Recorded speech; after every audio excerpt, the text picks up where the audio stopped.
Olá pessoal, vamos para mais uma aula de aprendizagem de máquina, hoje falando sobre redes neurais artificiais.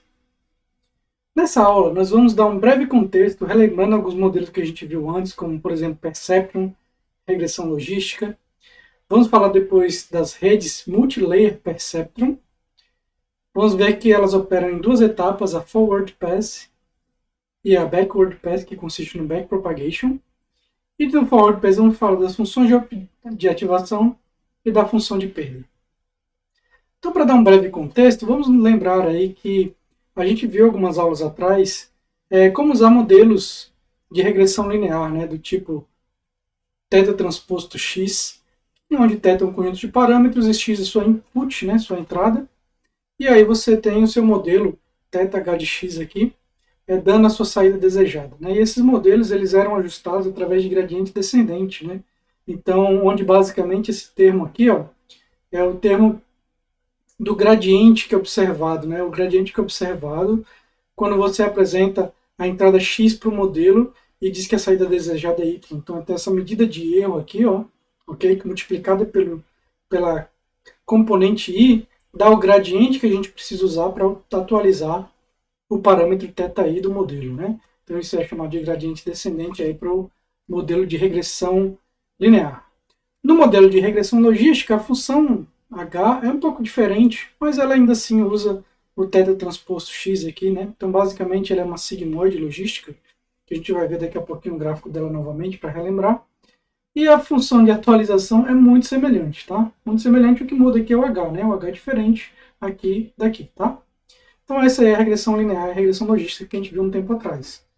Muito semelhante a esses modelos tem o modelo do Perceptron, né, que é, digamos assim, um precursor das redes neurais. Eles estavam tentando modelar neurônios, né, artificiais aqui, né, que também tinha a entrada lá x, o conjunto de pesos lá em Perceptron a gente chama de W, ok? E aí fazia aquela... Isso aqui é basicamente o θ transposto vezes x, que está sendo computado aqui nesse somatório, que é um produto interno entre os dois. Aí o resultado desse produto interno, né, θ transposto x é o z, e aí você passa por uma função de ativação que no Perceptron era apenas um limiar. Né? Então, se ele estava acima de zero, por exemplo, né, se o limiar é zero, se ele estava acima do limiar zero, então ele dava como resposta 1, se ele estivesse abaixo, ele dava como resposta 0. Né? Então, basicamente, esse é o modelo do Perceptron que a gente viu algumas aulas atrás. Tá? Bom, então comparando aí o modelo do Perceptron com a sigmoide logística, eles têm muita, desculpa, com a regressão logística, eles têm muito em comum, certo? A diferença é que a função do Perceptron é uma função escada aqui, né? Ok? Essa função aqui é a função do Perceptron, é uma função escada.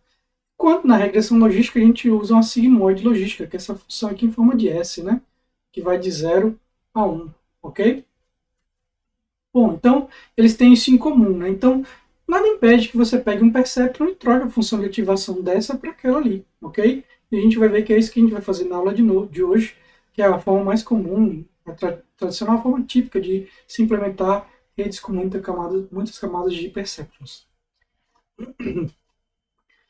Bom, então, só lembrando, né, a aprendizagem do Perceptron era um processo análogo que era feito na regressão logística, ok?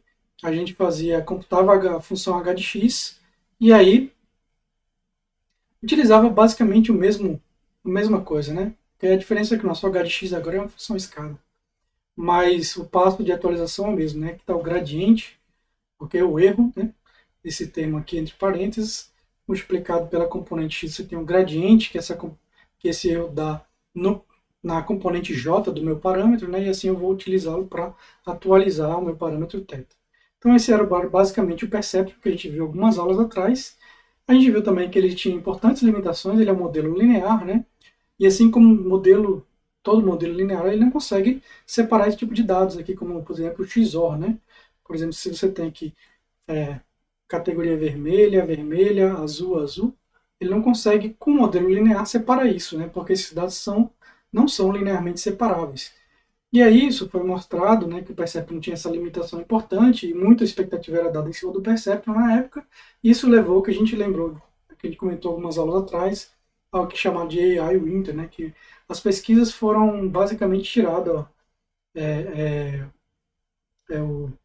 os recursos para pesquisa nessa área por um bom tempo, até que eles conseguiram resolver esses problemas, né? Bom, felizmente a gente vai ver que, pelo teorema da aproximação universal, quando você conecta esses neurônios artificiais, né, usando uma função logística, que é uma sigmoide logística, foi mostrado aí pelo Sebenco em 89, que quando você conecta eles numa rede de múltiplas camadas aqui como essa, né, múltiplas camadas, onde cada bolinha dessas aqui é um perceptron, né, então aqui você tem camada de entrada, uma camada escondida e uma camada de saída. Quando você conecta ele dessa forma, então você combina vários modelos lineares. Combinando vários modelos lineares, você consegue separar os dados. Por exemplo, se eu voltar aqui e pegar um modelo linear aqui e dizer que acima disso é classe verde e vermelha, pegar outro modelo linear aqui e dizer que abaixo disso é classe vermelha e para cima é classe azul. Enfim, combinando esses dois modelos, você consegue criar uma região separando, né? E é isso que você faz quando você combina vários classificadores lineares ao mesmo tempo. Então, não só isso, né? O Sebenco mostrou que, na verdade, se você fizer uma rede com múltiplas camadas e tiver neurônios escondidos suficientes, né? Uma quantidade grande de neurônios para o determinado problema que você está tratando, você vai conseguir aproximar qualquer função que você queira com um percepto múltiplo camadas, desde que você tenha, basta ter uma camada escondida, certo? E ter neurônios escondidos suficientes para tratar a complexidade do problema, você consegue aproximar qualquer função que você queira, tá? Então, isso não quer dizer que é fácil de treinar esses modelos, como a gente viu antes, não quer dizer que simplesmente eu pego aí um modelo com, sei lá, 1.000, 2.000, 10.000 neurônios na camada escondida, e aí, só com uma camada escondida, e aí vai ser fácil de treinar. Então, provavelmente vai ser muito difícil de treinar esse modelo, porque ele é um modelo muito largo, né, e pouco profundo, que a gente vai ver isso mais adiante, tá? Então, isso deu um ganho aí, uma renovada nas pesquisas na área, tá certo? E a gente vai ver justamente essas redes, né? Então, a gente vai falar agora que quando combinados, esses modelos formam as redes multilayer perceptron, né? Esses modelos de perceptron usando a função sigmoide, por exemplo, como função de ativação, mas tem outras funções que a gente vai ver depois, tá? Então, basicamente, a ideia das redes MLP, como a gente chama, são os neurônios em camadas vizinhas são completamente conectados. Então, por exemplo, essa camada de neurônios e essa camada de neurônios, observe que um neurônio nessa camada é conectado com todos os outros dessa aqui. Ok? Então, qualquer neurônio dessa camada vai ser conectado com todos dessa aqui. Então, duas camadas vizinhas têm todos os nodos conectados. Ok? E neurônios em uma mesma camada não se conectam. Então, observe que esses neurônios aqui não conectam-se entre si, nem esses aqui. Ok? E a informação ela é propagada da camada de entrada até a camada de saída, no que a gente chama de feed forward, né? Então, uma alimentação adiante ou para frente. Então, você coloca os dados de entrada aqui, né? Então, você pega toda essa informação e propaga por todos esses pesos aqui, né? Aqueles Ws que a gente viu, para a camada escondida e computa a saída da camada escondida de forma síncrona, tá? Você computa todas as saídas aqui antes de propagar para a próxima camada. Então, é uma propagação síncrona que você computa toda uma camada, depois outra, ok? Então, isso é a ideia das redes feed-forward, tá? Então, a ideia básica, elementar para essas redes aí, e a gente vai ver como que a gente treina esses modelos, tá? Então, primeira coisa é que para você treinar um modelo como esse, você inicializa esses pesos aqui, eles são desconhecidos. Então, assim como a gente fazia em regressão logística, nos outros modelos, a gente inicializa os pesos com valores pequenos e aleatórios, próximos de zero, né? Valores aleatórios ali bem próximos de zero, apenas para dar alguma diferenciação entre eles, né? Então, alguns pesos vão ser um pouquinho maiores do que zero, outros um pouquinho menores do que zero, uns com magnitude um pouquinho maior, outros com magnitude um pouquinho menor. E isso vai dar uma certa diferenciação que acelera o começo do treinamento, tá?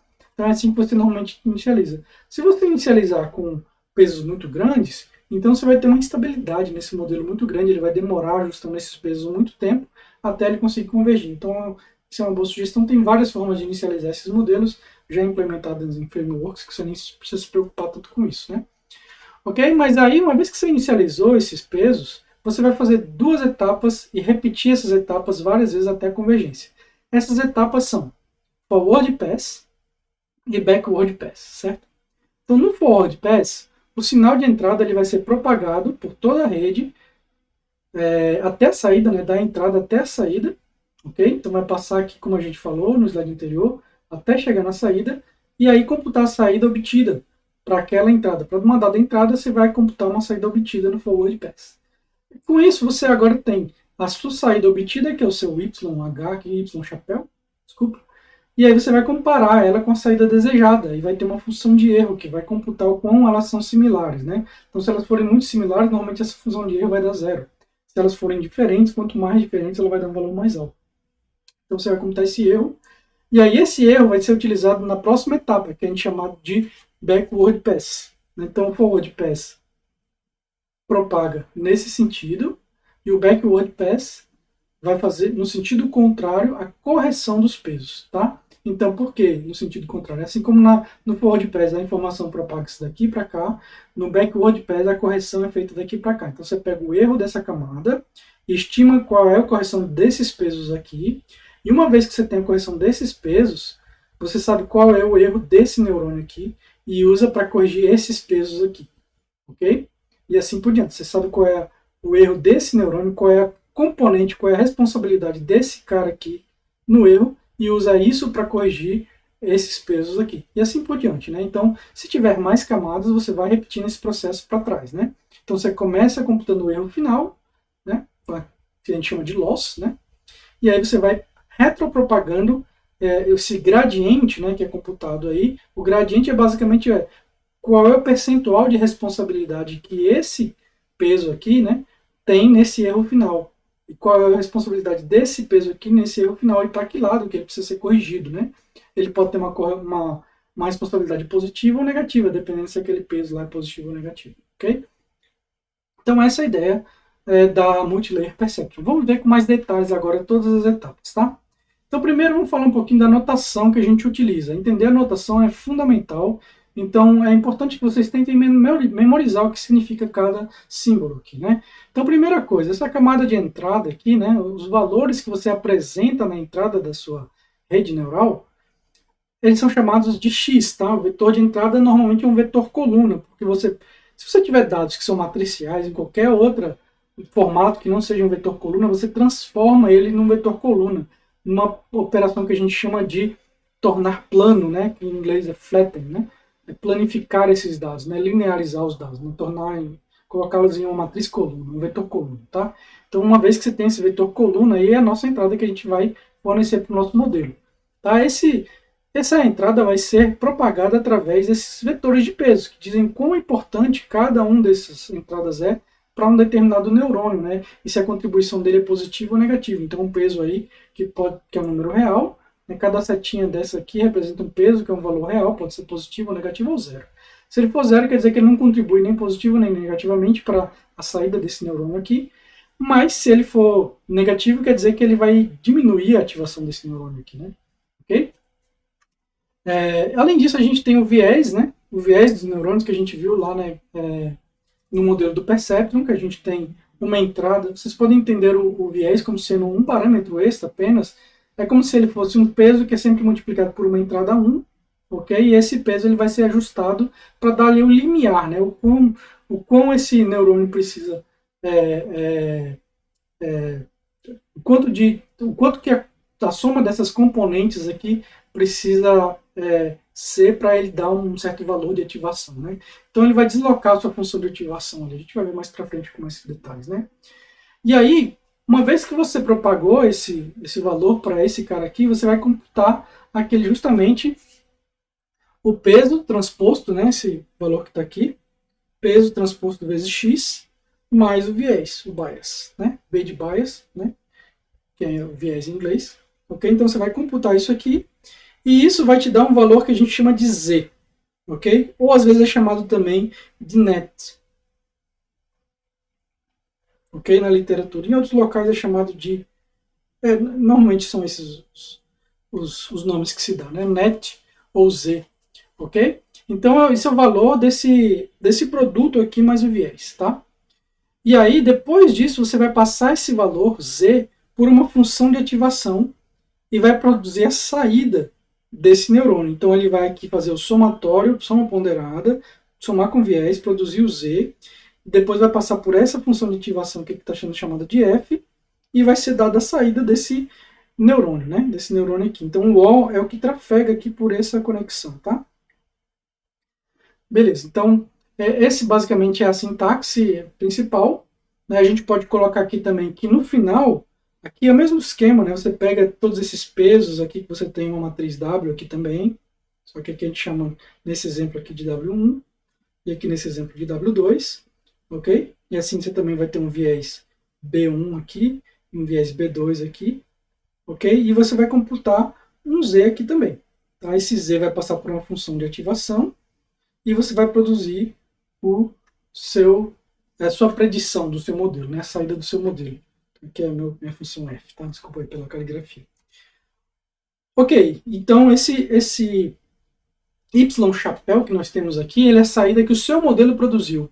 E o Y sem o chapéu é a saída desejada, o que ele deveria produzir para aquela entrada X. Certo? Uma vez que eu botei essa entrada X aqui, qual é o valor que eu queria que desse na saída? Esse é o Y, que é o que vem dos seus dados de treinamento, tá? O valor desejado para aquele padrão de entrada X. Então, só para lembrar, um exemplo de treinamento é um par X, Y, ok? Que é a entrada do modelo e qual a saída desejada. Que é a entrada e a saída desejada. No final, você vai comparar essa saída obtida pelo modelo, saída produzida, com a saída desejada no seu padrão de exemplo, tá? Ótimo. Então, vamos adiante. Então, vamos ver agora com mais detalhes isso, usando uma notação matricial que é amplamente utilizada na área, tá? E que facilita bastante você entender o processo de uma maneira mais compacta, né? Representar e entender.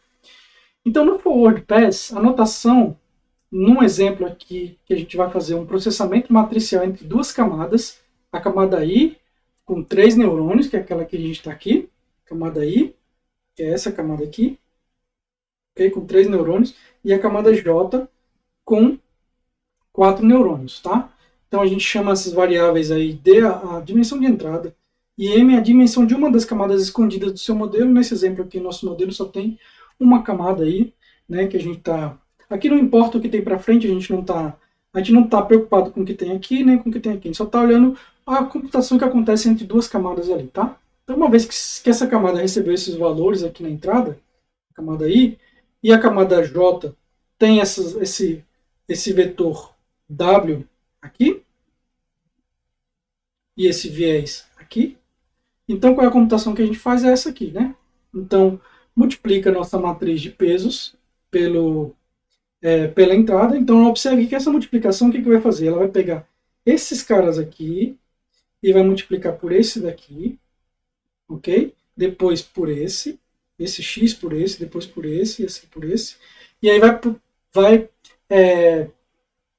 vai obter aí um vetor coluna, ok? Com 4 componentes, né, da 0 a 4, tá certo? Quando você fizer esse produto, aí, essa soma ponderada aí, né, para cada uma das linhas, e esse valor vai ser somado, né, esse vetor aí de 1 por 4, ele vai ser somado com esse vetor B, que também é 1 por 4, que é o bias, né, o viés aqui de cada um desses nodos, ok? Da camada J. Tá? Então, ao fazer isso, você vai produzir o nosso Z, certo? Que é nossos produtos lá. Então, é interessante que essa notação, apenas com multiplicação e soma de matriz, a gente faz aquela computação que a gente falou antes para todos os nodos dessa camada de uma vez só. Tá? Então, a soma, multiplicação e uma soma de matriz, a gente já faz isso. Agora, o que a gente precisa fazer é lembrar das dimensões, né? Então, aqui, no caso, o meu Z,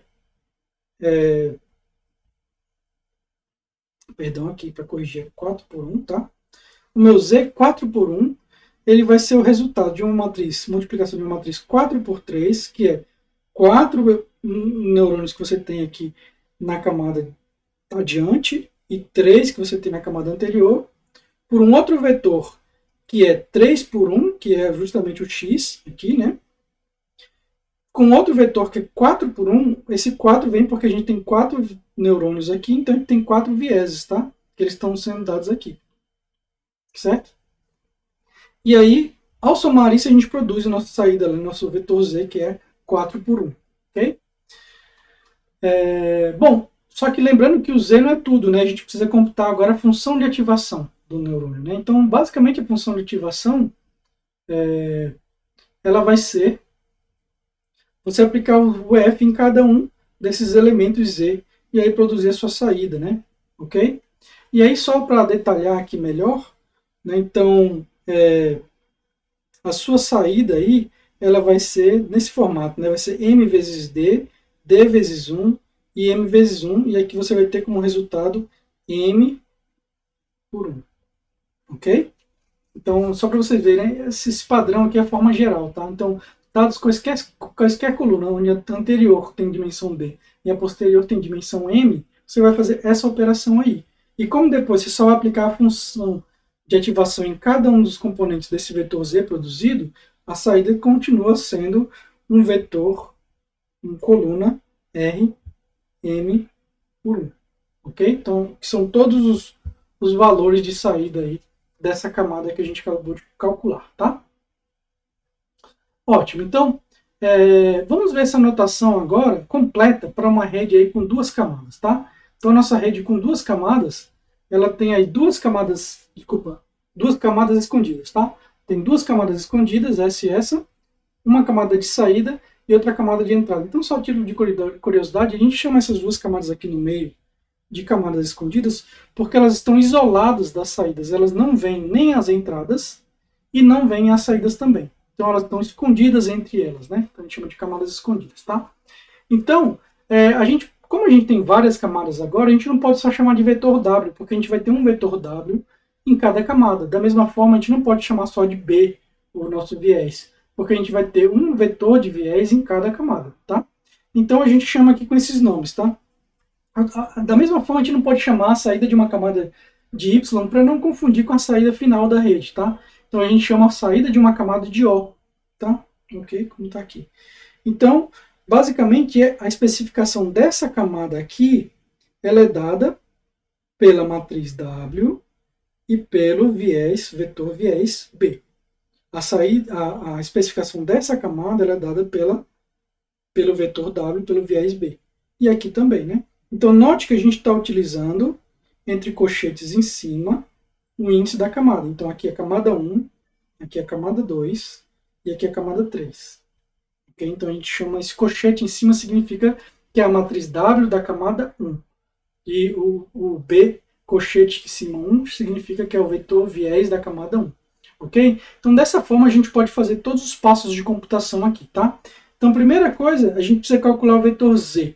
Né? Então, o Z vai ser computado aqui, né, para cada um dos neurônios aqui, dessa camada, o ZI aí, né, ele vai ser computado aqui como sendo W1 vezes X, né, porque X é a entrada, essa aqui é a camada de entrada, mais o B, e aí você computa o Z, e aí você aplica o F nesse Z e obtém a saída O1, né, que representa todos esses valores que estão saindo aqui. Okay? Então, o mesmo valor O ele vai ser propagado aqui, ó, por exemplo, o O desse neurônio ele vai ser propagado para todos os outros aqui na frente. Esse mesmo valor O, tá? Ele vai ser propagado adiante. Né? Então, aqui já tem um outro valor O, que é o segundo componente da minha função de saída aplicada no Z. Tá? Então, com isso eu tenho o O1, que é produzido aqui, esses sinais intermediários aqui, né, que a gente marcou aqui. E aí eu vou fazer a mesma computação agora com esse O1, só que ele vai ser a entrada da camada diante. Então, em vez de X aqui nessa camada, eu tenho O1, que é basicamente O de output, né, output da camada 1, ok? Vai ser utilizado multiplicado pela matriz de pesos 2, somado com o viés vetor coluna 2, vai me dar o Z, que ainda não é a minha saída, eu tenho que aplicar ainda nele a minha função de ativação F, ok? Aplico a minha função de ativação F, e aí sim eu tenho o meu O2, que é a saída dessa camada aqui. Ok? Então esses valores aqui que estão circulando nessas conexões aqui são os meus Os, né? Os2 no caso, certo? E aí o último passo vai ser simplesmente pegar esse O2 e usar como entrada na última camada, que é a camada 3, multiplicando pela matriz de pesos, somando com viés, isso vai me dar o meu Z3, eu aplico a minha função F e tenho finalmente a minha saída do modelo, né? A saída completa do modelo, né? Então esse aí basicamente é o forward pass de uma rede neural MLP, ok? multilayer perceptron, né? Ok. Vamos falar agora daquela função f, a função de ativação, né? Que tipo de funções que a gente pode olhar ali, né? Eu mencionei no começo da aula que a função sigmoide é muito utilizada, de fato é, né? Mas por que a gente precisa, principalmente naquelas camadas escondidas, por que a gente precisa de alguma função de ativação? Por que simplesmente a gente não usa o z direto como sendo a nossa saída, né? Então, se utilizarmos funções de ativações lineares ou identidade, que é simplesmente você, o f é praticamente o z, né? Como saída, o que acontece? Isso faz com que o modelo todo colapse para um modelo que é uma combinação de modelos lineares, né? Então, isso faz com que você tenha como resultado um modelo linear, né? Então, se você observar aqui, ó, para um modelo só com duas camadas, W1 e W2, né, que eu só pego x aqui, multiplico por W1, somo com B1 e tenho O1, pego o O1 aqui, multiplico por W2, somo com B2 e tenho meu Y, um modelo simples como esse. Note que ele não tem função de ativação. A função de ativação dele é a identidade, se você quiser assim dizer. Então, se eu pegar esse modelo e substituir o O1 aqui, né, então no lugar do O1 aqui, eu coloco o que está aqui nessa equação. Né? Então, isso dá isso aqui. E aí eu posso multiplicar essa matriz aqui para dentro. Ok? E aí você tem, quando você multiplicar essas duas matrizes, você vai ter como resultado outra matriz. Quando você multiplicar a sua matriz pelo vetor B, você vai ter outro vetor coluna B. E aí, o que acontece se você tem um modelo linear? Lembre que essa matriz W não é nem W1 nem W2, é o resultado do produto entre elas. E o seu vetor B não é o vetor B1 nem o B2, é um outro vetor B, mas é uma constante, né? Ok? Então a gente vai ter aqui, novamente, um modelo linear. Ok? Então, se a gente queria um modelo não linear, né, para poder resolver funções mais complexas, se você não usar uma não linearidade, ou seja, uma função de ativação que introduz essa não linearidade, você perde essa capacidade, tá? Então é por isso lá que a demonstração feita originalmente foi com a sigmoide, podia ser com outras funções que introduzem não linearidade, mas a demonstração foi feita com a sigmoide mesmo, ok? Então é por isso que nós temos funções de ativação. E que tipos de funções de ativação são comumente utilizadas? Bom, a sigmoide é a mais comum delas, tá? Uma das mais comumente utilizadas. Note que ela vai aqui de 0 a 1. Então, mas muitas vezes a gente quer que a nossa saída ela possa assumir valores negativos também, mas não quer que ela extrapole nenhum limite, né? Então você pode utilizar tangente hiperbólica, tanh, que vai de menos 1 até a mais 1. Ok? Então essa aqui é a tangente hiperbólica. De uns tempos para cá, bom, enfim, basicamente quando o pessoal estava querendo melhorar o desempenho computacional dessas redes e tudo mais, foram testados vários outros, e uma delas que foi testada é a ReLU. A ReLU, basicamente, ela é a função identidade, se o valor é positivo. Mas se o valor do x for negativo, ela é zero. Ok? Então, ela é essa função aqui, certo? Então, a não linearidade dela está justamente entre a diferença entre o que você tem aqui e o que você tem ali, tá certo? Então, continua tendo uma não linearidade nessa diferença aqui, tá? Então, essa função foi pensada porque ela tem um ótimo custo computacional, é muito mais fácil computar essa função aqui, basicamente é um if lá, se ela é maior que zero, então o próprio valor é usado como saída. Então, já como essas aqui precisam de coisas mais complexas para serem computadas, né?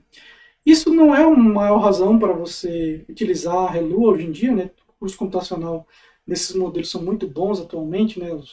O hardware melhorou bastante também. Então esse não é o principal motivo, mas é porque você tem muito bons resultados com a ReLU. Por incrível que pareça, né, é uma função mais simples, mas ela dá bons resultados. Né? Então, o probleminha que você tem com a ReLU são dois. Né? O primeiro é que ela tem essa não linearidade quando x é igual a zero aqui, né? Você não sabe como computa o gradiente aqui. Normalmente o que se faz é assumir se o valor é zero ou se assume que ele é um valor positivo, né? E aí você usa o mesmo gradiente de 0.001, que é igual ao mesmo gradiente para todo esse eixo aqui, tá? Então, você consegue contornar esse problema da não linearidade, porque é só um ponto, tá? Sendo só um ponto não é muito problemático, tá? Então, só lembrando aí, ó, precisam ser diferenciáveis essas funções para a gente poder fazer o backward pass, porque a gente precisa calcular os gradientes, né? Mas se for só um ponto, é fácil, porque você só tem um if, né? Se for para cá desse ponto, o gradiente é 1, se for para cá, o gradiente é outro, e ali no ponto mesmo você assume que é um ou outro de forma arbitrária, né? Okay? Mas o problema principal dela nem é esse, é que muitas vezes essa região aqui não te dá gradiente nenhum, o gradiente aqui é zero, né? Nessa região negativa. E aí você não sabe como corrigir os pesos. Então, isso muitas vezes não é problema para vários modelos, mas quando isso passa a ser um problema para alguns modelos, o pessoal costuma usar a Liqui-Relu, que é uma...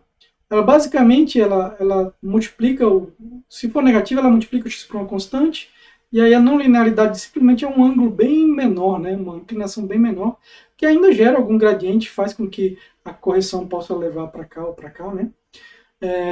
Então ela é bem parecida com a Relu, mas ela não tem muito esse problema dos gradientes aqui ficarem zero, tá? Outra função que é Elu, ela é uma aproximação da Relu sem descontinuidade. Okay? Então é basicamente essa aqui, a elevado a x menos 1, se o x for negativo, e x se o x for positivo, né? Então ela vai encontrar aqui no zero, depois ela vira um modelo linear aqui, né? Okay? Mas daqui de zero para trás ela tem essa não linearidade aqui que faz com que ela não tenha descontinuidades, né? Então é um modelo interessante também, porque o gradiente aqui no ponto zero, ele é igual, tanto se você assumir que ele é menor que zero, se você fizer a diferença ali com o valor maior que zero ou menor que zero, o gradiente dá o mesmo, tá? Então o modelo também pode ser utilizado. Mas frequentemente o mais utilizado atualmente na literatura é a sigmoide e a Relu. Em muitos casos, quando você quer menos 1 mais 1, a tangente hiperbólica. Ok, então, computação eficiente do forward pass. Né? Então, observe que toda operação que a gente fez consiste em apenas soma e multiplicação de matrizes, além de você aplicar uma função de ativação, computar uma função para todos os valores de um vetor coluna. Né? Então, basicamente, uma rede neural consegue ser resolvida, consegue ser implementada com soma, multiplicação de matrizes e aplicar uma função sobre os valores de um vetor. Né? Então, bom, isso facilita muito a implementação, porque tem bibliotecas muito eficientes, né, que fazem multiplicação de matriz de forma muito eficiente, numericamente estável. Preciso chamar a atenção de que se vocês tentarem implementar algumas funções que a gente usa aí manualmente, assim, naturalmente, de forma ingênua, você pode obter resultados que não são tão estáveis numericamente, tá? E isso pode gerar problemas. Então, nessas bibliotecas já tem implementação feita corretamente, estável, testada, tá? E também algumas outras é até paralelizável em CPU ou em GPU. Né? Então, de forma que, porque, por exemplo, uma multiplicação de matrizes, quando você pega um vetor coluna e multiplica por uma linha da matriz, isso pode ser feito em paralelo com você multiplicar esse vetor pela segunda linha. Então, se a matriz tem 5 linhas, você pode fazer as 5 multiplicações de uma vez só, ok? Porque você tem paralelismo aí, né? Então isso pode acelerar muito, né? Então se você tem muitos pesos, suas matrizes são grandes, você pode paralelizar bastante, né? Tanto em CPU, mas esse negócio brilha mesmo em GPU, porque você normalmente tem, enquanto numa CPU você tem 16, 32 núcleos, como é uma GPU muito boa, muito cara também, numa GPU normalmente você tem 2.000, 3.000, 4.000 núcleos de computação que vão fazer todo esse cálculo muito mais rápido, né? Então algumas bibliotecas aí implementam isso, a BLAS, a NumPy, TensorFlow e PyTorch, né? Bom, vamos falar agora de funções de perda. Então, uma vez que você computou a saída desejada e você tem a sua saída obtida, você precisa compará-las de forma a gerar um erro. E esse erro vai ser retropropagado. Tem inúmeras maneiras de você gerar esse erro. Depende principalmente de que tipo de problema você está querendo resolver. É um problema de regressão, tem um conjunto de funções que você pode usar. Classificação binária, outro conjunto. Classificação multiclasse, outro conjunto. Eu vou dar só alguns exemplos de alguns, tá? O importante notar é que essas funções de perda, né, que vão comparar a saída desejada com a obtida, elas também precisam ser diferenciais. Você precisa calcular o gradiente delas para poder retropropagar o erro, tá? Então, algumas aí. Para problemas de regressão, uma mais simples seria o erro absoluto, né, o que a gente chama também de loss L1. É como se tivesse elevado a 1 aqui. Então, só que você usa o módulo, tá? Então, por isso que a gente, só para você lembrar, né, que L1 é porque tá um 1 aqui em cima, tá? Então, L1 é basicamente um valor absoluto, ok? A diferença entre elas, então essa linha azul aqui, né? Então, aqui no eixo X está o erro, e aqui o valor da loss, né? Desculpa, aqui é a diferença entre as duas variáveis, e aqui qual é o valor da loss produzida, qual é o seu L, né? Então, na L1 é basicamente, ou seja, quanto mais y se afasta, y chapéu se afasta de y, né? Quanto mais se afasta, linearmente cresce esse valor aqui. Okay? Então é a loss bem simples. A outra loss é a squared error, né? É a loss quadrática, que a gente chama de L2, porque está elevado ao quadrado aqui, tá? Então a L2, basicamente, ela vai pegar essa diferença e elevar ao quadrado. Você não precisa mais do módulo agora, porque elevando um expoente par, o resultado dá sempre positivo, tá? Então, essa verde aqui vai crescer de forma quadrática, né? Com a diferença entre os valores, tá? Então, essa função quadrática ela é boa, ela não tem nenhuma descontinuidade aqui, como por exemplo a L1 tem, apesar que como eu falei para vocês, se é só um ponto, não é tão problemático, você resolve isso, mas se quiser uma função sem descontinuidade, você pode usar L2. O problema dessa função L2 é que se o seu erro cresce, o seu gradiente tende a crescer demais, né? Então aqui se o seu erro aí entre y e y chapéu for 10, esse erro vai explodir lá para cima, tá? E aí, isso pode gerar gradientes muito altos e acabar gerando um overflow em alguns valores, né? Dependendo da precisão que você está usando nos números, isso pode gerar problemas, tá? Então, uma opção que o pessoal usa é a Huber-Loss, né? A Huber-Loss, ela basicamente, ela é uma combinação da L1 com a L2. Então, para valores aqui menores do que 1 ou maiores do que 1, você usa a Loss L1. Ok? Então, olha aqui que aqui você tem a Loss L1, né? Quando o valor é maior do que esse delta aqui, que normalmente esse delta é 1, tá? E para valores aqui entre 1 e menos 1, bom, aqui você elevar ao quadrado não tem o menor problema, você sabe, se você elevar ao quadrado um valor que está entre menos 1 e mais 1, na verdade ele vai diminuir, né? Então, ele não vai explodir, ele vai diminuir. Então, não é problema nenhum nessa região, por exemplo. Então, você usa a sua Loss quadrática. Ok? Então, nesta região aqui é usada a Loss quadrática, tá? Então, é uma combinação aí entre as duas, tá? Ok. E se você tem um problema de classificação binária? Bom, a Loss mais comumente usada para esse tipo de coisa é a cross entropy, né? Então, a entropia cruzada. Tá? Então, basicamente, ela é dada pelo seu y desejado vezes o log do obtido mais 1 menos o y desejado vezes o log de 1 menos y obtido. E aí você está... Isso aqui ele está representando probabilidades, tá? Então é como se y e y chapéu representassem probabilidades, né? Ele quer que a saída da rede represente probabilidades. Então, por exemplo, se você tem uma foto cachorro ou não tem cachorro, né? Então, se você dá como saída desejada, se você não tem cachorro, você diz que a probabilidade de ter cachorro é 0. Se você tem cachorro, você diz que a probabilidade de ter cachorro é 1. E o seu modelo vai aprender a ajustar o seu y chapéu para dar um valor entre 0 e 1, de forma que ele se aproxime ao máximo de 1 quando tem cachorro na imagem, tá? Então, você computa dessa forma aqui, ok? Então, é a cross entropy loss. A hinge loss, né, então, ou também chamada de SVM loss, ela tem esse formato, max entre 0 e 1 menos y chapéu, ok? Só que aí o y ele é usado como na SVM, o y é menos 1 ou mais 1, né? Lembre-se que é uma classificação binária, e aí quando ele tem de uma categoria ele é menos 1, quando ele é da outra ele é mais 1. Aí note o que acontece, se as duas têm o mesmo sinal, então isso aqui vai dar 0. Se as duas têm sinais opostos, isso aqui vai dar 1 menos alguma coisa que é positiva aí, né? E aí você vai diminuir, você vai ter uma loss crescendo, tá certo? Então isso aí é a ideia da loss, é como se fosse a loss da SVM, né? Hinge loss, tá? Ok, e se você tem multiclass, né? Classification, ou seja, classificação com muitas classes, então eu quero saber se na minha imagem ela tem, por exemplo, ou gato, ou cachorro, ou jacaré. Tá? Tem um desses três. E sempre tem um dos três, tá? Então você usa esse tipo de loss combinada com uma função de saída para o seu modelo, né? A função de saída final do seu modelo. Precisa ser uma função do tipo softmax, como essa aqui, ok? Então o que essa função vai fazer? Bom, ela vai fazer com que, como você quer sair do seu modelo com uma distribuição de probabilidade, vamos supor que você tem as três saídas do seu modelo aqui, ok? Então aqui está um neurônio de saída, aqui o outro, aqui o outro. Então, se isso aqui está representando uma distribuição de probabilidade, a soma desses componentes aqui é 1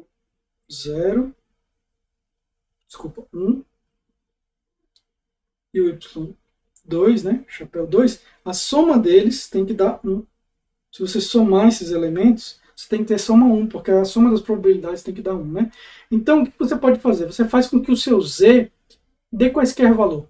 Pode ser em qualquer faixa o seu z, só que o z que entrar aqui nessa função, ele vai fazer o seguinte, o ZI, vamos pôr Z0, se eu estou computando o Y0, eu vou colocar o Z0 aqui, e aqui embaixo a soma de todos, tá? Então é fácil ver que o que vai acontecer? Que esse valor, ele sempre vai ser menor do que a soma de todos, ok? Então, como ele vai ser menor do que a soma de todos, então você vai ter um valor aqui entre 0 e 1, ok? Porque o denominador é maior que o numerador, então a gente tem uma soma aí, a gente tem um valor entre 0 e 1. E aí o que vai acontecer? O valor mais alto disso aí, ele vai ser a probabilidade mais alta. E os demais valores vão receber valores de probabilidade mais baixa, ok? De forma que a soma total vai dar zero, né? Então, como é que a gente sabe disso? Que se você somar Z0, Z1, Z... Esse modelo aqui Z0, mas essa mesma aqui o Z0, tá? Se somar aqui com E de Z1 e com E de Z2, né? Como você somar esse aqui, o denominador dele vai ser em comum, você soma os numeradores, e o numerador vai ficar igual ao denominador. Então, ao numerador ficar igual ao denominador, você sabe que somando tudo você tem resultado 1, tá?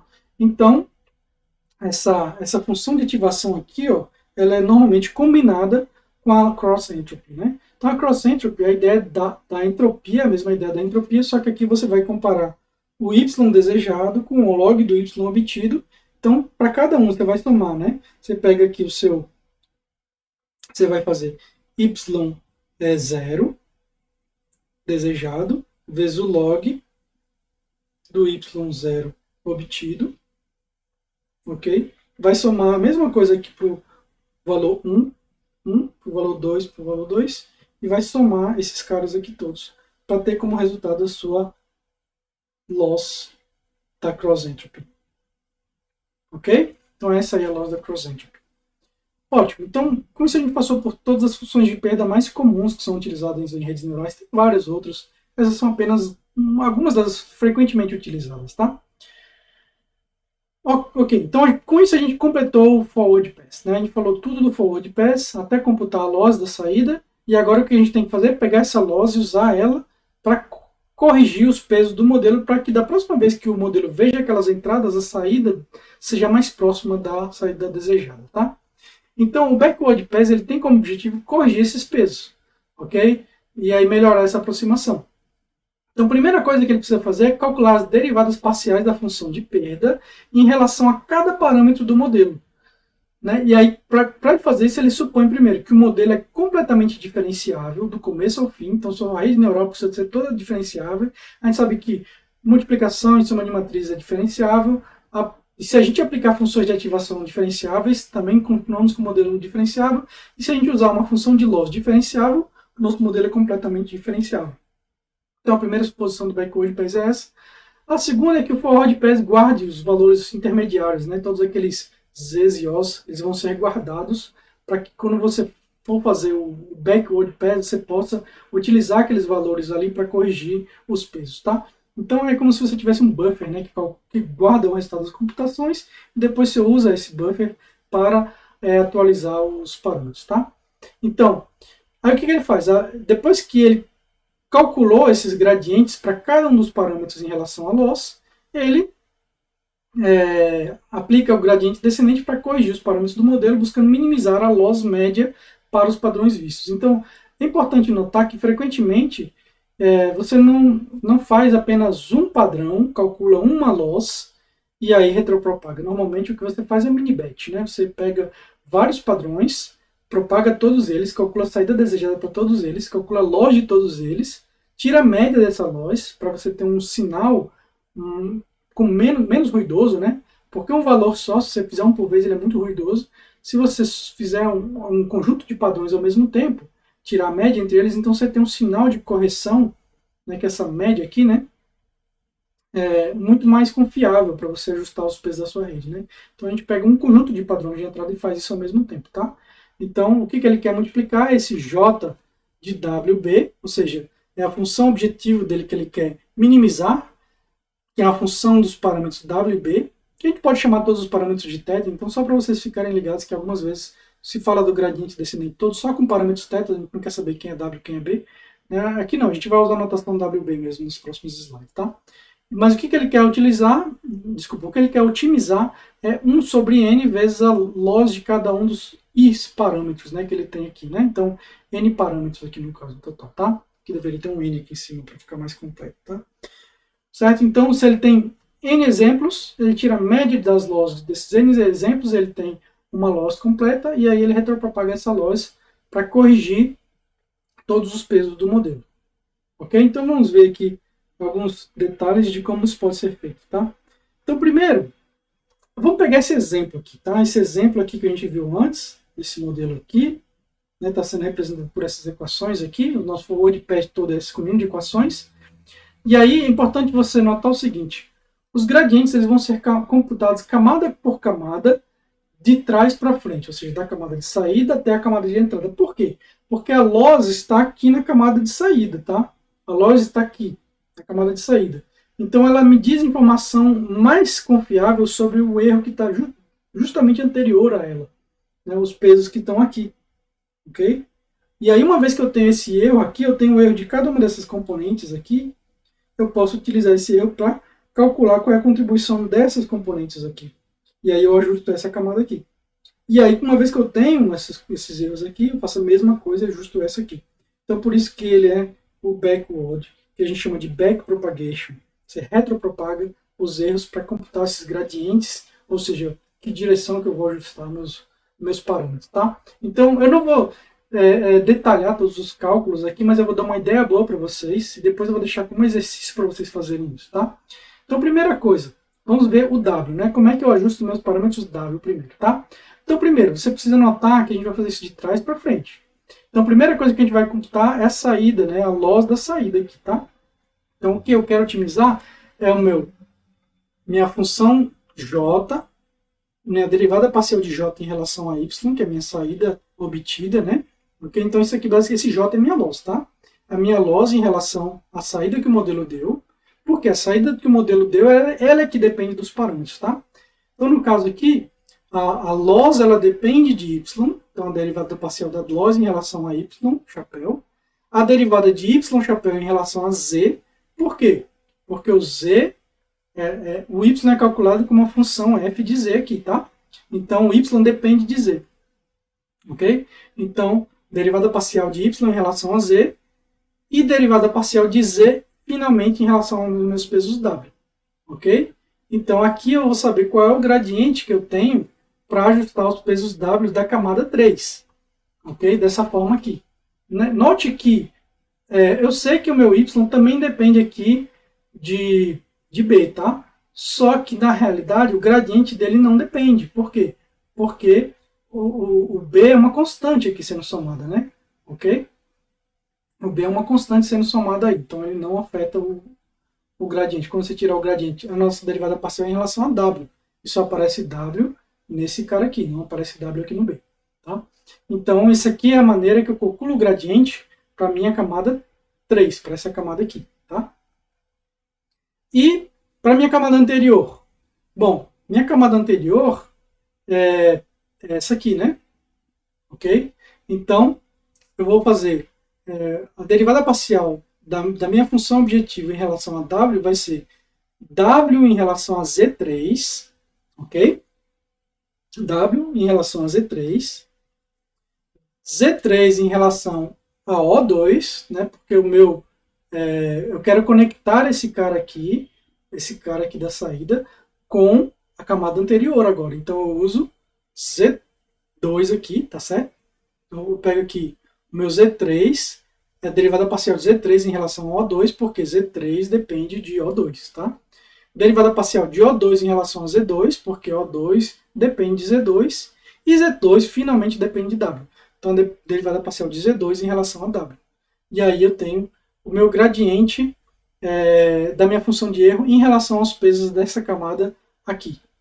E aí, por último, eu preciso calcular esses pesos, o gradiente desses pesos aqui, que é o gradiente de J em relação a W1, que vai ser J em relação a Z2, ok? Z2 em relação a O1 e O2 em relação a W1, ok? Porque Desculpa, aqui é W1 on, que é um W1, tá? Porque o gradiente O1, o O1 é que depende de W1, tá? Ok. Fiz essa correção aqui, O1. Maravilha. Então, isso é o que eu uso para corrigir esses gradientes aqui. Isso aqui é como eu computo meus gradientes, tá? E você vai ter que ver qual é o gradiente da sua loss, qual é o gradiente da sua função de ativação, né? Qual é o gradiente do seu Z em relação a W. Então, não é difícil de computar isso aqui. Se você sabe um pouquinho de cálculo, é relativamente fácil de demonstrar como isso aqui funciona, tá? É só porque é trabalhoso e demora, então a gente não vai fazer isso aqui na aula em vídeo. Ok. E os Bs, né? Faltam esses Bs também são parâmetros que eu preciso ajustar. Mas a ideia é a mesma, tá? Então, derivada de J em relação a B3 é J em relação a Y, Y em relação a Z3, Z3 em relação a B3, que é a cadeia de dependência dessas variáveis. Já se eu quero o meu J em relação a B2, o B2 depende do Z3, Z3 depende do O2, O2 depende do Z2 e o Z2 depende do, finalmente, o B2. E aqui, para o J em relação, derivada parcial da minha loss em relação ao B1, loss em relação a Z2, Z2 em relação a O1, e aqui a O1 também, corrigindo da mesma forma, né? O1 em relação ao B1, tá? Então, essa cadeia de dependência, ela fica expressada nas minhas variáveis derivadas parciais. E uma vez que eu definir essas expressões, né? Se eu sei como calcular cada uma dessas derivadas para cada uma das funções e das multiplicações de matrizes e soma de matrizes que eu tenho, se eu sei computar isso, para cada modelo eu crio essa expressão uma vez só, e aí depois é só eu calcular essa expressão, tá? Então você deriva essa expressão do seu modelo uma vez só, e depois só calcula sempre que precisar, tá? Ok, então em seguida, o que a gente faz? Já que a gente já tem esses derivadas parciais da minha função objetiva em relação a W e em relação a B, a gente usa para corrigir os parâmetros, tá? Então, na camada L aí, né? Ok? Aqui, faltou o L aqui, tá? E aqui o L também.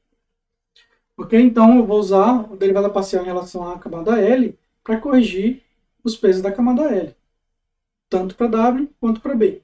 Ok? Onde o L é o índice da nossa camada, né?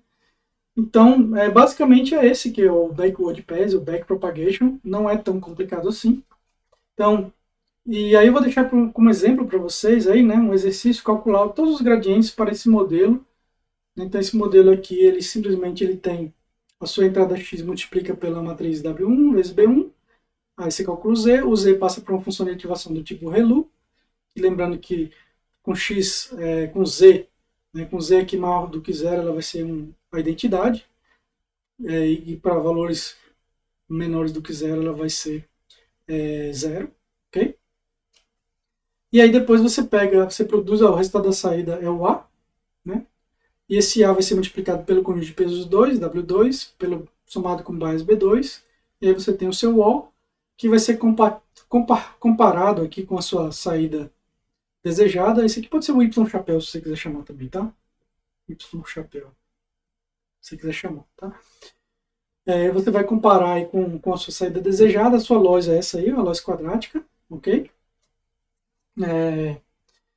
Esse meio aí na frente é só para facilitar os cálculos. Quando você tirar o gradiente disso aqui, você vai ver que vai ficar só simplesmente y menos y chapéu, para facilitar. E aí o seu W1 vai ser RMD, o seu W2 vai ser R1M, o B e o Z e o A são RM, e o O, Y e o B são R, ok? B2 no caso, né? E você escolhe qual é o M, qual é o D que você quer usar e computa todos esses gradientes, como a gente viu de acordo com o slide anterior, tá? Todos esses derivados parciais. Ok? Então escolha M's e D's pequenos e vai ficar fácil do cálculo, não vai demorar muito para fazer, tá? Bacana. Então, detalhe importante é que, como eu mencionei, normalmente a gente não faz uma entrada para uma saída, a gente faz um mini batch, né? Então a gente pega para aumentar o paralelismo e para melhorar a suavização dos nossos gradientes, é mais interessante você fazer mini batches de amostras sendo processados de uma só vez, né? Então isso também aumenta o paralelismo. Então, se você tem memória suficiente na sua GPU e unidade de processamento suficiente, você consegue fazer todo o forward pass de uma vez só, né? Em paralelo, tá certo? Então, lembre-se que assim, só de uma camada para outra que é sequencial. Você precisa processar uma camada para depois processar a outra. Então, isso é sequencial. Mas você pode computar o forward de vários exemplos de uma vez só. Né? E cada multiplicação de matriz também pode ser paralelizada, né? Pelo número de linhas que tem na matriz ali. Então, isso pode ser tudo paralelizado. Então, para isso, você precisa generalizar as equações, todas aquelas operações com entradas sendo matrizes de dados, onde cada amostra é uma linha, em vez do x ser um vetor só, cada linha do x tem um padrão, tá? E aí você apresenta, né, todos de uma vez. Os modelos calculam esse produto todo do seu modelo pelos seus dados de entrada e calculam todas as saídas de uma vez só, a saída para todos os padrões de uma vez só. E aí é extremamente paralelizável. Depois que você tem todas as saídas, você simplesmente tira a média delas, né, para fazer a média do batch, a loss média do batch. E aí você só tem um valor de erro que você precisa retropropagar para fazer o backward, né? Então, independente de quantos padrões você colocou ali no seu mini batch, no final você só tem uma loss, um valor de loss que você vai retropropagar, né? E aí frameworks como PyTorch, TensorFlow já possuem grafo de diferenciação implícita. Então, você só especifica quais são a sequência de cálculos que você vai fazer e ele já sabe que para cada operação que você vai fazer ali, qual é o gradiente que ele vai computar. Porque ele já tem a função gradiente para cada função que você pode usar, para cada tipo de função de ativação, para cada tipo de loss que você tiver, para somas e multiplicações de matrizes, para multiplicações por constante, ele já sabe qual é o gradiente que cada uma dessas operações gera. Né? Então, para cada função dessas, eles implementam lá a função e o gradiente dela, já ponto. E aí, uma vez que você usa uma dessas funções, ele já computa o grafo, né, que ele tem todo ali de computação e já sabe como calcular os gradientes depois. Então, isso facilita muito definir os seus modelos. Basta você definir o seu grafo de computação, ou seja, quais são os passos de computação, aquelas equações que a gente viu antes do forward pass. E aí ele já sabe como retropropagar e como corrigir o modelo, tá? Então, isso facilita bastante o desenvolvimento desses modelos. Eu sugiro que você estude esses frameworks aí. Escolha algum que você acha mais interessante e implemente. Né? Então, a título de curiosidade, mais aqui, né, que a gente não vai falar tanto de implementação aqui, se você tem um modelo como esse, não é um modelo muito simples. Note que a gente tem 6 neurônios de entrada, a gente tem nessa camada escondida 10 neurônios, depois 6 neurônios nessa camada escondida, depois 3 neurônios nessa camada de saída aqui. Né? Então tem uma considerável quantidade de neurônios, mas a implementação desse modelo no framework PyTorch é simplesmente essa aqui. Né? Então, define uma classe MLP, que ela deriva do módulo esse NN, que é o pacote torch.neural-networks. Né? Então você diz que a sua rede neural vai ser um módulo, uma rede neural, né? Sua MLP vai ser um módulo desse pacote. E aí, no init, o que você faz? Você define seu grafo de computação. Então, basicamente, o que está sendo feito aqui? Eu estou definindo quais são as camadas que o meu modelo tem, tá? Então, ele é um modelo que as camadas dele são sequenciais, aqui encadeadas, né? Sequential aí, porque cada etapa é uma operação que você faz. A primeira operação é a operação de flatten, que eu falei para vocês, que é você pegar o seu dado que está num shape, né, numa forma diferente da entrada de uma rede MLP e colocar ele como vetor coluna. Então, se você, por exemplo, tem uma imagem que é RGB e X por Y de dimensões, ele vai colocar isso tudo num vetor coluna, tá? Então, essa é a primeira computação aqui, nn.flatten, vai fazer isso. Depois, uma camada linear, né? Ok? Então, ele vai fazer, basicamente, essa computação vai calcular o Z. Né? Então, vai a camada linear, que recebe 6 neurônios de entrada, e conecta com 6 neurônios da camada seguinte, com 10 neurônios da camada seguinte. Né? Então, note que 6 por 10 é a primeira aqui, né?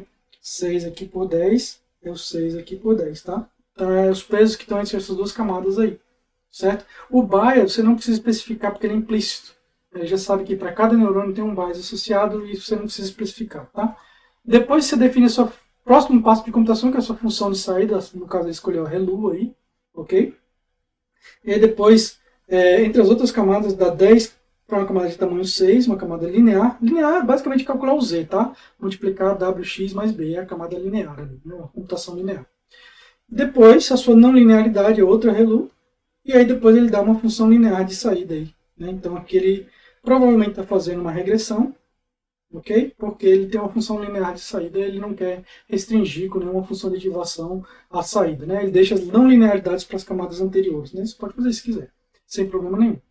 E aí, uma vez que você definiu a arquitetura da sua rede neural dessa forma, bem simples, a única coisa que você precisa implementar é mais uma função, que é o forward pass. Né? Então, a sua função de forward, o que ela faz? Ela pega a sua layers, que você botou aqui, você passa o x como parâmetro para ela, né, que é as entradas, x, e aí ela computa todos esses passos para você e retorna como saída o y do seu modelo, porque é a saída obtida do seu modelo. Então, isso aqui é como você define uma rede neural em PyTorch, ok? Tá, como é que eu treino essa rede neural agora?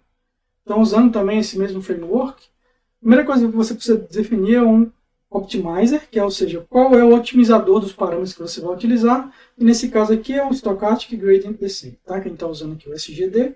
Você passa para ele quais são os parâmetros que seu modelo tem, e aí o seu model.parameters, né? Ele define isso. Essas linhas estão trocadas aqui, nesse model deveria estar antes, tá? Essa linha aqui deveria estar antes, acima. Depois do seu learning rate, que é a sua taxa de aprendizagem, o seu alfa lá, que a gente viu antes, né? 0.01, no exemplo. E aí, para cada época, ok? Um número de épocas que é um parâmetro, você extrai um mini-batch do seu... Você amostra um mini-batch dos seus dados, né? Do seu conjunto de dados lá com milhares de parâmetros, você pega um mini-batch. E aí, com esse mini-batch, o que você faz? Separa ele em entradas e saídas desejadas, inicializa o seu gradiente, né? Basicamente, você limpa os buffers de gradiente, porque se você computar gradientes várias vezes com esse pacote, ele vai acumular os gradientes, que pode ser útil para algumas aplicações. Né? Então, se você não quer acumular gradientes, que é o caso aqui, você quer em todo o forward pass que você vai falar, depois do forward pass você quer limpar os gradientes. Então, esse aqui ele vai zerar os gradientes, e aí você faz um forward, que vai guardar, né, quais as etapas de computação que foram feitas, calcula loss, no caso aqui é MSE, né, porque você tem um batch, né, então você quer a média do erro quadrático, a mean square error loss, né, média do erro quadrático, e aí você tem a sua loss, e aí uma vez que você tem essa loss, você chama a função de backward nela, que vai computar os gradientes, então ela vai voltar, né, por todo o gráfico computacional que foi gerado, calculando qual é o gradiente em cada um dos parâmetros que você especificou ali em cima, ok? E aí depois disso, o único passo que você precisa fazer é o optimizer.step, que é o que vai fazer falando aqui em θ, né, para ficar mais fácil, θj recebe θj menos alfa, e aqui o seu gradiente, tá? Gradiente da luz em relação ao j. Ok? Bom, basicamente é isso que esse step aqui vai fazer, vai ajustar os seus pesos do modelo, ok? E aí, quando você treinar esse modelo aí por várias épocas, você vai ver um padrão de queda da loss assim, né? Ela não é uma queda tão suave, porque é Stochastic Gradient Descent, não é uma quedazinha muito suave, tem ruído, mas ela cai ao longo do tempo, ok? Bom, então, vamos falar agora da conexão de MLPs e Deep Learning. Né? Então, a teoria desenvolvida para as redes MLPs é a base da aprendizagem profunda, que é o Deep Learning. Tá? Então, é uma das abordagens de AM que é mais promissora, é o Deep Learning. Okay? Então, atualmente, ela tem obtido resultados fantásticos para muitas áreas, né? Processamento de imagens, de linguagem natural, para séries temporais, para várias áreas que você imaginar, os modelos de aprendizagem profunda têm se saído bem. Né, e são muitas vezes os campeões aí em várias categorias de benchmarks. Então, é interessante essa teoria das MLPs, porque ela dá base para a gente entender um pouquinho mais sobre o Deep Learning. Né? A base essencial é essa que a gente viu hoje. Né? Então, a aprendizagem profunda, na verdade, o que ela tem a mais do que as MLPs que a gente viu? Ela tem um conjunto de arquiteturas de redes neurais, arquiteturas mais apropriadas para determinados problemas, como, por exemplo, redes convolucionais, com camadas convolucionais, redes camadas recorrentes para outras coisas, né? E, além disso, não só essas arquiteturas mais avançadas, mas também técnicas de otimização melhores, né? Então, outros otimizadores que não só o SGD básico, otimizadores melhores, técnicas para evitar que os gradientes sumam, né? Porque treinar redes neurais com muitas camadas é desafiador por diversos motivos. E um dos principais é porque quando você tem muitas camadas, né, camadas demais, o que acontece é que quando você vai computando esse gradiente para trás, quando vai chegando nas camadas iniciais, não sobra muito sinal, fica muito ruído nas camadas iniciais. Então elas não são ajustadas muito bem, né? Então isso é um problema, mas já tem arquiteturas que resolvem esse tipo de problema. E já tem outros, outros problemas já foram tratados na literatura para melhorar e para você conseguir treinar redes com muitas camadas. Eu estou falando assim, redes com centenas ou até com mais de 1000 camadas. Então são de fato redes profundas que podem ser treinadas com essas ferramentas do Deep Learning, tá? A gente vai tocar brevemente em algumas delas na próxima aula. Bom, então um resumo da aula de hoje. Nós vimos as ideias básicas dos modelos de Perceptron, regressão linear e regressão logística, que dão a base para entender uma rede MLP. E a gente viu também que as MLP são aproximadores universais de funções, então qualquer função pode ser computada com uma MLP. Né? Então, isso é uma coisa interessante, propriedade bacana do modelo. Né? E vimos também que as operações de uma MLP se dividem aí no forward pass e no backward pass.